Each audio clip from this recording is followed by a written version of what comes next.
الحمد لله نحمده ونستعينه ونستغفره ونعوذ بالله من شرور أنفسنا ومن سيئات أعمالنا من يهده الله فلا مضل له ومن يضلل فلا هادي له وأشهد أن لا إله إلا الله وحده لا شريك له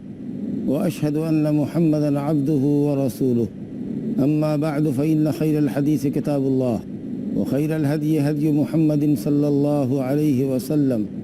وشر الأمور محدثاتها وكل محدثة بدعة وكل بدعة ضلالة وكل ضلالة في النار. أعوذ بالله من الشيطان الرجيم. ولا تدع من دون الله ما لا ينفعك ولا يضرك فإن فعلت فإنك إذا من الظالمين. وإن يمسسك الله بضر فلا كاشف له إلا هو وإن يردك بخير فلا راد لفضله يصيب به من يشاء من عباده وهو الغفور الرحيم. محترم حاضرین، کتاب التوحید کے درس میں آپ کا استقبال ہے۔ آج انشاءاللہ ہم کتاب التوحید کا 13واں باب من الشرک ان یستغیث بغیر اللہ او یدعو غیرہ، اس عنوان سے پڑھیں گے۔ باب ہے کہ اللہ کے علاوہ سے فریاد کرنا یا اللہ کے علاوہ کو پکارنا، اللہ کے علاوہ سے دعا کرنا شرک ہے۔ یہ نہایت اہم باب ہے اور دنیا میں رائج شرک کی سب سے بڑی شکل، معروف صورت یہی ہے کہ لوگ اللہ کے علاوہ سے فریاد کر رہے ہیں، اللہ کے علاوہ کو، غیر اللہ کو ایسے ایسے کاموں کے لیے پکار رہے ہیں، ایسے ایسے مقاصد کی تکمیل کے لیے پکار رہے ہیں جن پر صرف اللہ سبحانہ و تعالیٰ قادر ہے، جو نہ کسی نبی کے اختیار میں ہے، نہ کسی ولی کے اختیار میں ہے، نہ فرشتے کے اختیار میں ہے، چہ جائے کہ کوئی اور۔ استغاثہ کا لفظ ہے جس کا معنی اردو میں عام طریقے سے فریاد طلب کرنا، فریاد کرنا بولتے ہیں۔ استغاثہ میں سین تے جو شروع کی ہے وہ طلب کے لیے ہے، یعنی استغاثہ کا معنی ہوا طلب الغوث، طلب الغوث، غوث طلب کرنا، شدت اور تکلیف کے ازالے کی دعا کو استغاثہ کہتے ہیں۔ کوئی آدمی پریشان ہے، درد سے کراہ رہا ہے، بیماری سے پریشان ہے، کسی طرح کی کوئی پریشانی میں ہے، مصیبت میں گھرا ہوا ہے، ہلاکت میں گھرا ہوا ہے، اور وہاں مصیبت اور تکلیف کے ازالے کے لیے جو دعا کرتا ہے اس خاص دعا کو استغاثہ کہتے ہیں۔ ازالۃ الشدہ، شدت کے ازالے کے لیے جو دعا کی جاتی ہے اس کو استغاثہ کہتے ہیں۔ اور عام دعا ہوتی ہے جس میں آدمی خیر طلب کرے، اللہ صحت دے، اللہ علم دے، اللہ روزی عطا فرما، بال بچوں میں برکت عطا فرما، دین دنیا کی سعادت نصیب فرما، یا اللہ تعالیٰ شر اور پریشانیوں سے بچا۔ تو دعا کا لفظ عام ہے، خیر کی طلب کے لیے، دفع شر کے لیے دعا کا لفظ عام استعمال ہوتا ہے۔ لیکن جب استغاثہ بولے، فریاد بولے،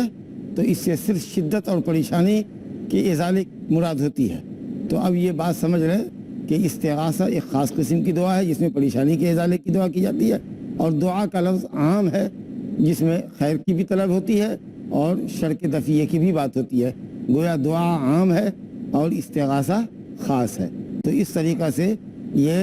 استغاثہ پہلے ذکر کیا صاحب کتاب نے، اس کے بعد دعا ذکر کیا، گویا خاص کے ذکر کرنے کے بعد عام ذکر کیا۔ باب من الشرک ان یستغیث بغیر اللہ او یدعو غیرہ، تو یہ یدعو غیرہ جو ہے یہ عطف العام علی الخاص ہوا۔ اسی طریقے سے استنصار بولتے، نصرت طلب کرنا، مدد طلب کرنا، استعانہ اس میں بھی سینتے ہے، عون طلب کرنا، مدد طلب کرنا۔ بہرحال شدت کے ازالے کی دعا ہو جس کو استغاثہ کہتے ہیں، یا کومن دعا ہو نفع کے حصول کی، تکلیف کے دور کرنے کی دعا، یہ سب عبادت ہے۔ اور اللہ کے علاوہ کسی سے فریاد کرنا، اللہ سبحانہ تعالیٰ کے علاوہ کسی سے دعا کرنا، کسی کو پکارنا ایسے کاموں کے لیے جس پر اللہ کے سوا کوئی قادر نہیں ہے، یہ شرک ہے۔ یہ دعا کا لفظ جو ہے، یہ بات ہمارے درس میں پہلے بھی آ چکی ہے کہ دعا کا لفظ دو معنوں میں استعمال ہوتا ہے، ایک دعائے سوال اور ایک دعائے عبادت۔ جب آدمی سوال کرتا ہے، مانگتا ہے، طلب کرتا ہے تو یہ دعائے سوال ہے، اور اللہ سے امید رکھتا ہے، خوف کھاتا ہے تو یہ دعائے عبادت ہے۔ قرآن مجید میں دعا کا لفظ